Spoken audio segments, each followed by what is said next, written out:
It took about 6 years for me to get a license back, to get a wife back. She was waiting on me in court.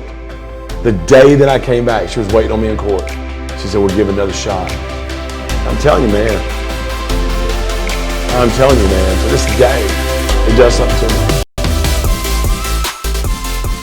Hey everybody, I want to welcome you to another episode of The Other Side of the Story, where it's our mission, it's our passion to bring life-changing stories of people that we're contacting with, their places of success, places of influence, but really what got them there. Our whole concept and our whole vision is to every story there's a backstory. And today we have the right guest, the right man, a friend of mine, known for years, Pat Chastain. Pat is the CEO and president of the Rescue Mission of Middle Georgia. And I'm telling you, they're changing lives. You can hear about that in a minute. But Pat's journey, his story is going to give you hope. It's going to give you courage, man. And so, Pat, we thank you for being with us today. Thank you for having me. It's an honor to be here with you, and we love you guys very much. You know, Pat, I think one thing about your story is, again, to me, I always honor this. You've been married 32 years? 35. 35 years. 35. 3 kids, 2 grandchildren. Yeah. And you were raised locally in Winter Robins, Georgia, is that correct? Yeah, I've been here since I was 9 years old. I always say this, I think you ought to give a medal to anybody that's been married that long, 35 years. Yeah, we got to give the medal to her. So no, we're just so glad to have you. And you being the president CEO of the Rescue Mission of Middle Georgia is a powerful, powerful ministry. But really, tell us what got you there. Tell us some of your story, the backstory of what you've learned in life and things you've been through that really helped you get to that place. Yeah, probably 12 years ago, I met a lady who was the CEO at that time, and she was looking for a program director. Asked would I help find it. I said, help find that person. I said, sure, I'll help. So we looked for about 3 months, and I come back to her and I said, I can't find anybody, and I'm still trying. And I went home, and it was like that night, God said, the reason you can't find anybody is because I want you to go up there, and that's where I want you to work. But I need you to take care of some things. And he spoke into my heart. I had to fix some things on the backside. And that's a whole nother message for a whole nother day. But I made right with a person that I was working with, and went up there. And I went back and I told her, I said, I hadn't found anybody, but God's kind of leading me, or would you be interested if I applied? And she said, heck yeah. So we went up there, and it was a homeless shelter at the time. And we kind of went in, and we just said, man, we think the last thing somebody needs is a plate of food or a jacket. And we said, why don't we invite them in and ask them to stay for a year? Let's walk with them, see if we can help them change by way of Christ. And it was like overnight we changed from a homeless shelter and the Macon Rescue Mission to a life recovery program. And we changed the name to the Rescue Mission of Middle Georgia. And that's when the journey kind of started. Yeah. Well, so back in your story up to that, what led you to want to get involved in, people's lives, and maybe of addiction, maybe of abuse and all those things? So tell us what happened in your journey. Well, the reason why I think we're so passionate about men, women in that type of addictive life or recovery life, for 22 years I was in active addiction. And I remember the first time I smoked a joint in the 7th grade bathroom, maybe 1981. And it was that day, after I walked out of that bathroom, I didn't get high again until 9th grade summer. And something happened. And I'm telling you, for the next 22 years, it was off the rails. And I liked the way it made me feel. It made me numb to the things that I needed to really be working on. And it gave me an excuse to not be responsible. And I'm gonna tell you, man, it took me somewhere and about killed me. Yeah, you said something interesting to me, is that because I have a similar background with you. I started also at a young age of experimenting with marijuana, drinking, all those things. So really, was there anything in life that happened that led you to start trying marijuana and then getting into some other, I guess, drugs or whatever? You can tell us that. Anything led to that? Well, I think just the being accepted. Okay. It gave you an image. You're from Warner Robins. Image can be a lot in this city. It's probably any cities, but Warner Robins is tough. It was tough back then as far as being in the right clique, and I just wanted to be with that group. Okay. Seemed like they were faster, more fun. It just seemed like it was all this, that, and the third, but really it wasn't. And then things along the way happened. Daddy died. My daddy got diagnosed with stomach cancer at 49. He was dead in 4 weeks. My brother was killed in an automobile accident. And man, these things took me to a low. They took me to a bottom. And it was stuff like that that made me angry, made me out of control, didn't care.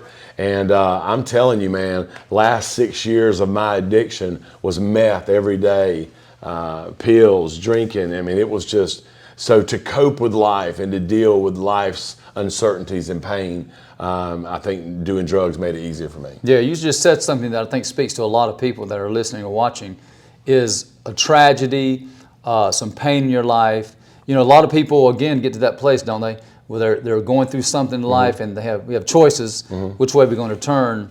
And you turned to something that you was trying to maybe escape the pain, is that correct? Or maybe get through that? Well, yeah, I think you're onto something. This is what we, in recovery at the Rescue Mission, this is where we drive, and this is where we, all behavior is purposeful. Okay. So what we have found is a lot of times you look at a Pat or you look at a Jeff, and it'd be easy to call us a drunk or a drug addict, but that's just 10% of the problem.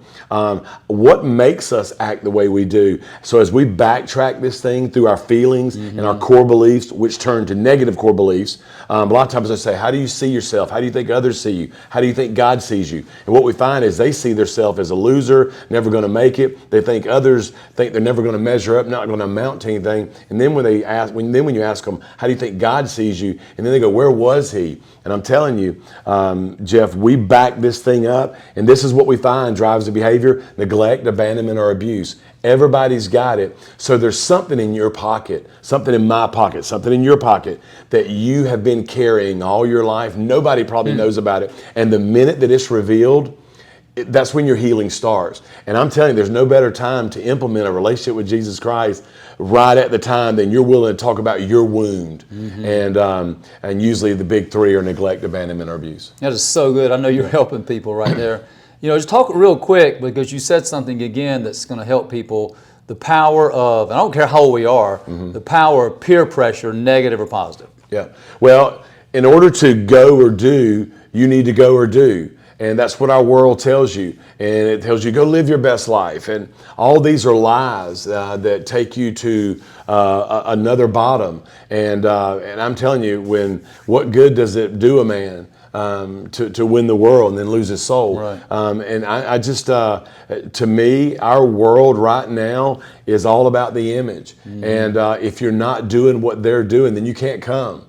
And if you don't come, then you're picked at, you're made fun of. And so there is a narrow path. There is a separation. And that's what we're trying to get out, that you don't have to do that. Yeah. You don't have to live that way. There is another way that you can do it. But a lot of times we have to go through extreme pain until we'll accept this. Yeah. So influence and impact is a powerful thing, Huge. especially on young people. At your age, 7th grade, I was similar deal. Mine was 7th grade also. So image is that people you're around who influence your life. So in that, 22 years, you said, of addiction. So in 22 years of addiction, going through different drugs and all that, at that time, through that journey, did you get married? Was you married then? Yeah, I got married in 1988, and she is salt of the earth, never got high, never drank. Her family were good in this town. Hold on one second. Yeah. So yeah, this is crazy. here you are.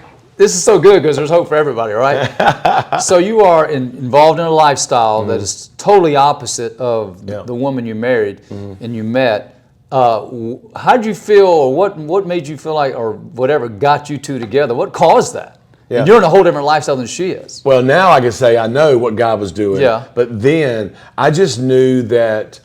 Look, it's a crazy story, but I remember riding by her house years before I met her, and I saw her walking from the mailbox to the house. I told the guy driving, I'm gonna marry her, because her name was Paige. That was my favorite name growing up. She was brown haired. I love brown haired women, or did back then. I married her, of course. I don't like women no more. But anyway, so I said that's the one I'm going to marry, and then I met her so many years later at the Lake Tobesofsky, and so we're total opposites. And I convinced her that I've changed. And it was a lie. Yeah. I hadn't changed. I was still a nut out there on dope. And I got on our honeymoon, pulled a pack of cigarettes out. She went down and called her mama and said, come get me. And I don't know what's going on. And it started like that. And for 17 years, she hung in there until one day she changed the locks. And you ever put your key in a lock and it's been working and it don't work no more? It'll mess your mind up. And it was that day. And I said, oh, you don't mean it. She says, I'm done. And it was that day I jumped in a truck with a guy who was doing things he wasn't supposed to in Florida, back and forth. And I rode with him. And won't never forget it. I was on meth, and that was part of my last stint. Right. That was my last 12 months of my addiction. And I remember driving to Florida in a pop-up. I ended up in a pop-up camper. I was up all night. The sun rose, and I looked down. I was on a dead-end dirt road, and I said, my gosh. It's come to this. And I'm telling you, it was within 48 hours, and I still, to this day, I'm going to claim this. I know this is what happened. God said, are you done? Because if you're not, I'm taking you out. He says, you're on a dead-end dirt road. And I'm going to tell you, now I look back at it, and it kind of does something to me because that sun that rose, it wasn't S-U-N, it was S-O-N. Mm-hmm. And I'm telling you, man, I'm still putting pieces together around that event. And I said, and it was at that time, Jeff, I said, I'm yours. You can have every bit of me. I'm done. And I had the guy that I was down there. He's running dope back and forth in Florida. Mm-hmm. I said, I want you to drop me off. And there was this place called 12 Oaks Recovery Program. I think it's in Navarre, Florida. It was in Navarre, Florida. He says, what? I said, drop me off. And they dropped me off, and I went to the front desk, and the lady said, I need to see your paperwork. I said, I ain't got no paperwork. I said, I just heard about this place. I'm here. She goes, I just said, go get your manager. And from the next 17 to 22 days, they would call the insurance company, and they would let me stay one more day. Let me stay one more day. And God changed my life. And I ain't been right since. Yeah.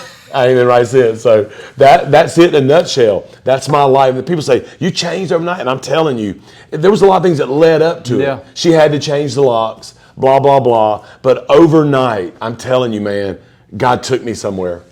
Well, I want to unpack some of that stuff because I think people need to hear this in your story about relationship, family, and I'm sure that you had children during this addiction journey. Yeah. So I just want you to speak on that for a minute because I know people, again, that are listening and watching, what pain puts people through and addiction puts people through that are not addicted, but their partner is. And so what did you see, or how did it make you feel, you being an addict and your wife and family wasn't? What were you feeling? To this day, I ask her, why did you stay with me? Okay. And her answer has not changed. She said, I saw the man you could be. Now, I couldn't even see the man I could be, but she could. So God placed me with her at Lake Tobesofkee, 17 years before that, placed me with the one that could put up with my mess and teach me how to be who I needed to be. But it was all through Christ. I found out over these years that my wife is second, Jesus is first. So all those years, my oldest daughter was born. For 18 years, I was out of her life. So I just want to tell you, anybody, for that woman or that man that's staying with that spouse and you don't think they're ever going to change, hang in there, help's on the way, if you believe. For that man or woman that wasn't ever there for their kids, always know that we serve a restoring God.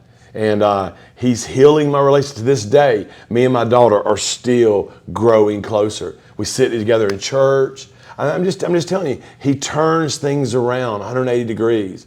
But we have to hang in there. We can't give up. So that'd be my message to marriages. That would be my message to moms and dads and sons and daughters. Hang in there, keep fighting. But without Jesus Christ, don't kid yourself. It doesn't work. It's just a Band-Aid. Yeah, and you said something that I think is so important again about how somebody saw something in you, namely your wife in this situation, what you could be. Isn't that powerful? It is. And sometimes, somewhere along the way, but it's an oxymoron too. It also can be very divisive because also she saw something in me that I couldn't see. But others along the way, they'll fill your head. You may, the lights come on Friday night. You may be doing this sports or athletic, or you may have this woman or this man, and you may think you're all that, and all these other people fill in your head with that madness, and you think you're all this and a third, and you ride off that. But then again, you've got somebody who loves you dearly that sees what you can be, not what they tell you you are. And I'm telling you, man, that's powerful. So that was life-changing for me. Yeah. Yeah. Don't you think that's important, though, in our culture, in our lives to be able to see the good in people? Yeah. It's funny you say that, because in order for me to do that, I more than likely need to enter a relationship with you. And we walk together because I see something or you see something. And I want to work off what God allows us to see, because He'll shut your eyes and He'll also open them.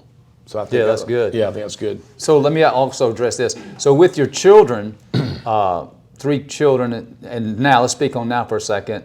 What do you feel like that you're able to reach back into their lives and they've seen from you in the sense of your example? Yeah, well, everything that I've done, I want them to know that the only reason it's changed to what it is now because He's Lord.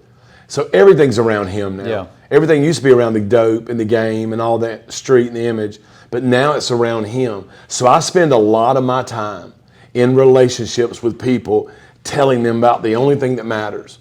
And usually the caveat is why were you born? Why were we born? We were born to worship Him. That is what the Bible teaches us. So I don't know what else you want to talk about when I'm dealing with people. Yeah. What else is it you want to uncover, or do you need to uncover? We can talk about whatever you want to do or whatever you want to say, but just remember, we're going to come back to this because it's the most important thing. Yeah, so when you got to the part of your encounter with God and you're being set free from addiction, which is a powerful story in itself, right? So you're in a rehab place, living there in 22 days, you said? Yeah, I think 22 to 24 days. How did you feel like that began to happen in your mind? What began to happen in your thinking and your way you looked at yourself through that whole 22 days of getting recovery? Well, somewhere toward the end, God says, okay, you're mine now, but you're fixing to have to answer some things because you've done a lot of wrong.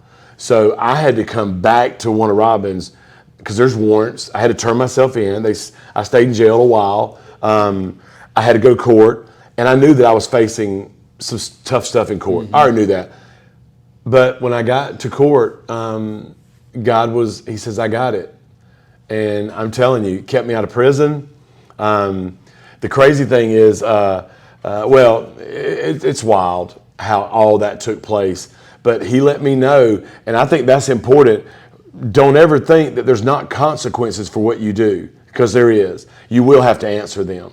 And but He's great. He said, do you trust me? So I'm fixing to take you somewhere. First, I'm going to take you right back to jail, but do you trust me? And so He took baby steps with me. He's so patient and He's so kind. And He walked me through. God did. Now, this is Him. He walks you through it as He restores you. He is so faithful and He's so kind. That is good, because there is that law, right? Yeah. You sow something, you're going to reap it. And so you had courage to come back to a place where there was a lot of pain, a lot of hurt, and you're willing to be accountable, take ownership of it. Yeah. How'd that make you feel? It was scary because I've always ran. We run. You don't catch me, we run. He said, I need you to stop running. Not only are they not going to catch you, you're going to turn yourself in. And that was my life for the next few years. I was turning myself in, answering some calls and some charges. But at the same time, I was answering a call.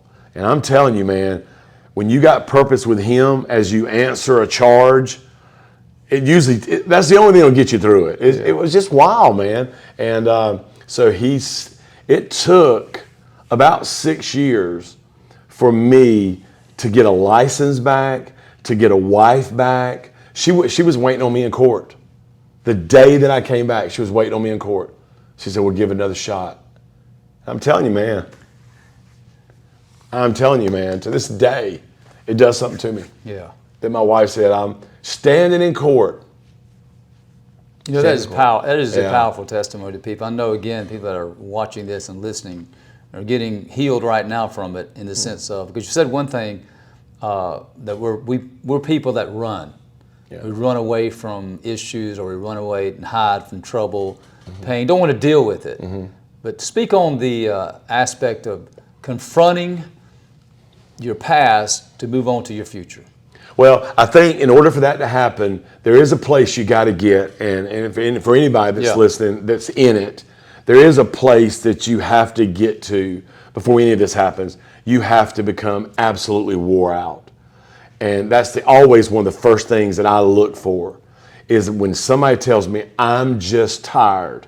And when I hear that, then that's when I go, okay, now we can do something. Now we can go somewhere, because you're wore out from your choices and the way you live. And anything outside of that, I'll go with you, I'll ride with you, but you ain't ready. But when you get tired and you're desperate for change and you're willing to do whatever it takes, there's no better time for Jesus to come in there and do a work in you. And I haven't found it any other way. That's amazing, because the story, I'll just share this real quick, in the Bible, right? The prodigal son, he goes out, lives a crazy lifestyle, ends up in a pig pen, but you just said something, he came to himself. So he reached the end, right? Came to himself and said, I need to go back home. Yeah. Maybe, again, people are watching and listening that have reached the end of themselves. And so let's get now on that journey to what, surely out of your pain, passion was born to give back. Is that correct? Yeah, it is. But the area or the zip code you want to give in is, how does this relate to you? And I ain't wanting to do much away from that. Yeah. So if somebody said, oh, Pat, the mission, they killing it. Okay, to God be the glory. Oh, Pat, Celebrate Recovery, killing it. To God be the glory. I want everything to filter through him. Yeah. So we ain't getting far. You can pat me on the back. You can say, attaboy, go get him, Tiger. You can do all that. But we're going right back there. Yeah. And I know what me looks like away from him. That's, Daddy used to say, you was full of something and vinegar. And y'all can figure out what that is. I'm done with that. Yeah. So I don't go far for him. So anything we do it for his glory. All right, is that what led up to you getting involved in the rescue mission in Middle Georgia? Yes. Tell us that story. Yeah, I want to give back. Okay. I want to be. I really didn't know it was going to be to this magnitude. I didn't know that we were eventually we're heading this direction to where we are going to be one of the, probably already are, but going to be one of the largest rescue missions in the country, at least top 10, top 20. I didn't know it would be to this scale. Okay. And yes, I want to give back. I want to walk with to those that are hurting. How did you hear about it? How did you get involved? Because you didn't go into the CEO and president. No. So how did you get involved? Well, why did you want to get involved? Well, again, to help and to serve. Okay. But they wanted to change the program. They wanted to create a program. And again, they were a homeless shelter, but they wanted to create a program. So I went in there with a couple people, and she said, be his assistant. She had some guy that graduated. He was the program director. Well, after about 4 days, I said, I love you, I love him. He's high, all right? So we probably need to shut that down. Yeah. And sure enough, he was high, so he left. So I became the program director, and we created a program. We started saying, instead of us giving you a plate of food or a jacket, would you like to come in? And for the next year, we'll pay for all your stuff, and we're going to walk with you. And we're going to let's start working on this relationship with Jesus Christ so your life can be changed. And it was overnight that we created a program, and we went to a life recovery program versus being a homeless shelter, providing places you can stay for one night and then leave, and you come back the next night. That was a vicious cycle. And what we found is a lot of people didn't want to come in. I said, that drives me nuts. You don't want to come in and get away from that. And what I found out, Jeff, is they like that lifestyle. Yeah. I lived it. And I said, I know what you're doing, brother. Yeah. I hear you, and I see what you're doing. You want to go back out there. You want to be under that bridge. You want to be in that sleeping bag, because you can do whatever you want, when you want, how you want to do it. And they say yes. And I said, okay. Now we had to step back, and that's when we said, we need to really work off of this. So we became a life recovery program. Now you come in, you stay 9 to 14 months. If you ain't ready, I'll help you find somewhere else. But I want desperate people ready to change. And I wanted to give back. I wanted to do life with them. Those are my people. Yeah. I am those. I mean, people say those people. I am those people. Yeah. You are those people. And that's why I think through the grace of God and the Holy Spirit, you can become a good communicator for the gospel of Jesus Christ through an addiction. And I think that's powerful. Yeah. Yeah. The scripture again is bringing to my mind about that. People again listening and watching had this in them, whatever it might be. Your story is addiction and being in bondage to all that, which wants you to give back. But it could be somebody else's story of, pain or, I don't know, man, businesses or abuse, whatever it might be. But the scripture says we give comfort back to the comfort we receive from God. And so in seeing that, it's so powerful. People have a place they can go besides just an overnight thing at the rescue mission in Middle Georgia. So it has expanded. And tell us what's going on now, man. This is a powerful thing. Yeah. Okay. Right now we've got between 192 to 196, close to 200 men, women, and children on the campus. It's a 200-acre campus, and they're in life recovery. We have cap and gown graduations every 3 months there's a graduation. We got one this Friday. It's a powerful place in Christ, but like right now we're in a $4 million expansion, and we're expanding our women's transitional homes. We are expanding we're cutting a road. It is growing into a safe place where men, women, and children can come and change. Now, if you're busy, your schedule is going to be full as half the day you're on your work therapy, the other half you're in your classes. We're outside ministries 3 days a week. We got chapel every night on campus. It's a factory for Christ. And factory, I like that. Yeah, factory for Christ. Well, okay. The Bible says it's good to work out. But he said don't get crazy with that. He encourages us to spiritually work out. Yeah. A lot of us want to get flexed up in front of the mirror, but you need to be working out your spiritual. And some people say, "Did you give me an excuse to be fat?" No. I'm not. Yeah. I have to watch I'm one biscuit away from this thing going south. I know that. So we want to work spiritually hard. Yeah. So we're working out, and because we call it the foundation. I got to let the concrete dry because God wants to build something, but He needs a foundation. That cornerstone needs to be Jesus. And if your foundation is on the cornerstone of Jesus Christ, there ain't nothing God can't build. So up at the mission, we're working on some foundations. You're giving hope to people and telling you really are, because I know, again, there are people going to reach out to you. And again, this is not just local, so y'all really have an expansion. Is it all over the country people are welcome? How does that work? Right now, we cover the state of Georgia. We'll take people, we do all the time, take people all over the country. Again, we're Thor approved, GAR approved. We're on every desk of every judge in the state of Georgia, just through the approvements or the accolades or whatever the lists are. And like I told you earlier, we do over 70 intakes a month. There's a waiting list, usually 2 to 3 weeks long. We used to say we were the best kept secret in town, but I think the secret's out. People know that I can send my loved one. I can send this guy there or this lady there because it's safe. And we have become not just reputable, but proven. And I don't say that arrogantly. I say that very humbly before the Lord. It is a really cool place to come to recover. No, I think it's needed. Myself being in ministry this long, 35 years, 36 years, and through all those years, not really knowing of a place to send people that really needed help was really a frustrating thing. Now that y'all have grown this and expanded this, thank you for that, man. Well, it's so good. Well, you're welcome. And we want to encourage anybody, if you're looking for a place to come to change your life, and you're at the bottom and you have become desperate and nothing else seems to work, we would love to walk with you. And you can call me at my cell phone, 478-808-9087. I return calls, and I make sure that people aren't left alone. You're just a really hands-on. Yeah.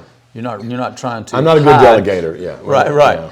No, that's good. Yeah. Again, so before we're ready to close this, give people that are listening and watching just like 2 or 3 important lessons you have learned along your story that can help people to come out, to grow mentally, spiritually, to realize who they are, just whatever comes to you on that. Yeah. Well, one of the main things is your past does not identify you. Okay. That's not your identity. Your past is a lot of times just what we've chose to do. There is hope, and everybody's got to go through something. So whatever it is you've been through, you're not too bad, you're not too flawed, you're not too jacked up.